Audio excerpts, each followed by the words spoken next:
ভারতের সিকিম রাজ্যের তিস্তা বাঁধ জলবিদ্যুৎ কেন্দ্রটির উপর মঙ্গলবার সকালের দিকে এভাবেই ধসে পড়তে দেখা যায় পাহাড়। এমন ভয়াবহ ঘটনায় আঁতকে ওঠেন আশপাশে থাকা লোকজন।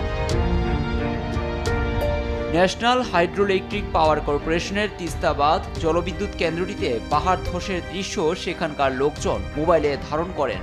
এরপরেই ভিডিওটি ছড়িয়ে পড়ে সামাজিক মাধ্যমে। এতে দেখা গেছে পাহাড়ের বিশাল অংশ ধসে পড়ে জলবিদ্যুৎ কেন্দ্রের উপর। ক্ষতিগ্রস্ত হয় তিস্তার স্টেজ 5 বাঁধটি। স্টেশনের বৈদ্যুতিক পিলারের বেশ কয়েকটি ভেঙে পড়েছে। চিৎকার শোনা যায় স্থানীয়দের। ভারতীয় গণমাধ্যমে জানা গেছে পাহাড় ধসে 17 থেকে 18টি বাড়িও ক্ষতিগ্রস্ত হয়। গেল কয়েক সপ্তাহ ধরে এই জলবিদ্যুৎ কেন্দ্রের কাছাকাছি একাধিক ছোট বড় ধসের ঘটনা ঘটেছিল। বড় ঝুঁকি ও প্রাণহানির মাথায় রেখে সরিয়ে নেওয়া হয় লোকজনকে। ঘন ঘন ভূমিধসে ওই পাহাড়টি গেল কয়েকদিন ধরেই ঝুঁকিতে ছিল।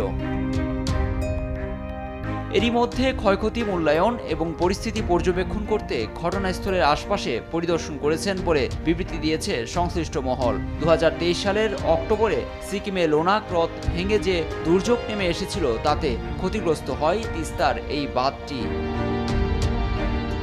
চলতি বর্ষায় মারাত্মক ক্ষতিগ্রস্ত হয়েছে সিকিম রাজ্য। এই মৌসুমে সিকিমে এখন পর্যন্ত স্বাভাবিকের চেয়ে 32% বৃষ্টি বেশি হয়েছে।